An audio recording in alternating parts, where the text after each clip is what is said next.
Hello, in this video I'll be talking about kengekis. Previously I talked about acts and other goals and whatnot like that, but we're going to be talking about kengekis. So, first of all, kengekis are basically any type of counterattack or some sort of deflection interaction. So, I'm going to go ahead and go to, first of all, we're going to be taking a look at 7 Spears because he has a very, very simple kengeki range. So we're at 10, 20, 20. So we're going to go to this Anibnd. So first of all, what you're going to do is that you're going to scroll to the 8, 4, or 8, like the 8, X, X, X, like types of animations.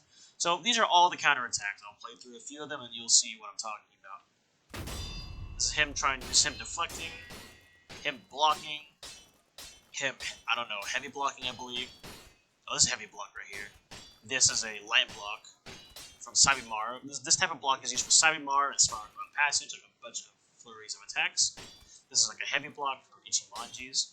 And this type of block, 215 or 216, or 200, 216, and 200, 215 are for normal R1 attacks blocking. This is him breaking posture, we're not going to worry about that. So this is him getting deflected, 200, 200, and 200, 201. So they're usually offset by 1, just in different direction. This is him getting deflected on his right, him getting deflected on his left. You're gonna have to pay attention to these IDs because if you say, for example, you have a counterattack for the right hand animation, but the counterattack is like starting on the left, it will just teleport the sword. It will just look terrible.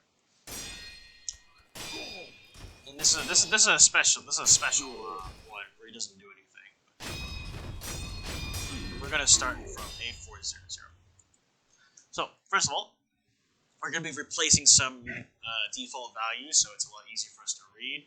So, I'm going to go ahead and Control F, F30, local 4. This is the Return Kengeki special effect. You're going to go up here, and this is basically like what type of special effect is occurring. So, we're going to go ahead, I usually do Kengeki special effect. Just straight and simple, very easy to know. And then I'm going to go ahead, and then we're going to go to the array, Control F this. Okay, make sure, before you do anything, because I literally just made a tutorial video, and I kind of messed it up, because F30 local 1, you can in this one, I can replace it very easily. I just replace it, name it Kengeki. Very, very simple to remember, because these act similarly to the gold activate or whatever. So if I just replace all this real quick, you'll see that this is replacing, like, oh yeah, if this happens, choose Kengeki 3, choose Kengeki 8, whatever. It's very simple to read, and you can see the weight. This is just which Kengeki it is the weight of the Kengeki chance. Alright. What I was talking about previously is that make sure you're replacing make sure the locals, like, not bleeding into other locals.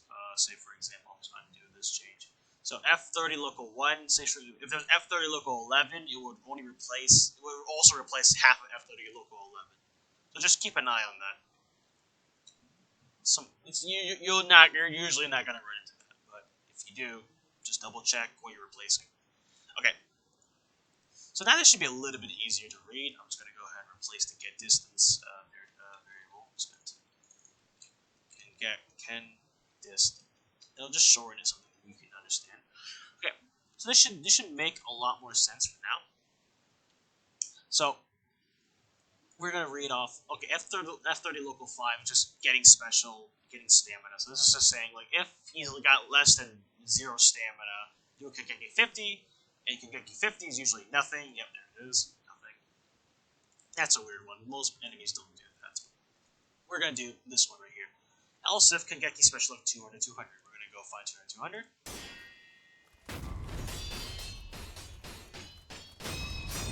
I believe it's this one. Yeah, there we go. This one right here. So I'll get the combo viewer to make this a little easier to see exactly.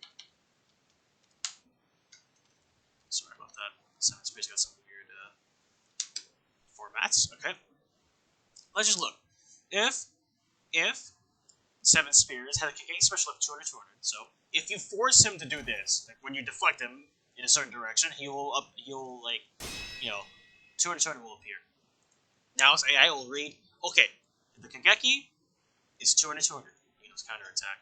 So now it has logic. Oh, if he's far away, do this. If he's too close, do this. Else, anything else, do all these. As said before, these are simply just which Kengeki it is, the chance of it. That's it. Let's see. So if Kengeki distance is 3.5, which is far away, Kengeki 3 is 100. Let's just take a look at Kengeki 3. It's kind of big. I'm just going to look at Kengeki 1 there. Okay, so we're going to look at Kengeki 1. Basically, this is just another else statement. Like, if they're in the middle, if the player's in middle distance, because this is checking if the player's really close and checking if the player's really far. This is just checking if the player's just normal distance. So Kengeki 1, this is just one of the possibilities that are out there. So Kengeki 1 is just simply you clear the sub goal, just clear the sub goal every single time because it would kind of mess up the animation queuing. And then usually you don't need any weird locals or weird distance checks because if it's a counterattack, that kind of assumes the player is really close anyway. So most enemies do not need a distance check. For this enemy, because he's a spear type, he does have distance checks here, but usually you don't need it here. Axe do need distance checks for approaching and stuff like that, but you're not going to have to approach, you're just counterattacking. So simply, Kengeki 1 is you clear the sub goal, you add a sub goal combo final. So we're going to look at that 30-50. So right after this counterattack Kengeki animation, we're going to go 30-50. We're going to see what it looks like.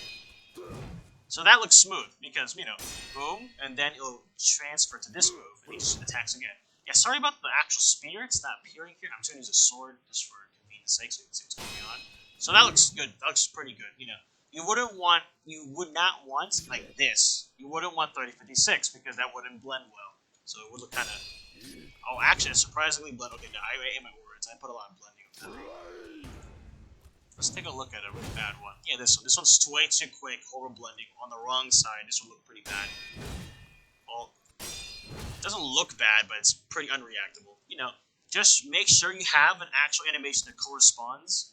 7 space is very slow, so most animations actually go in hand in hand together. Not gonna lie, but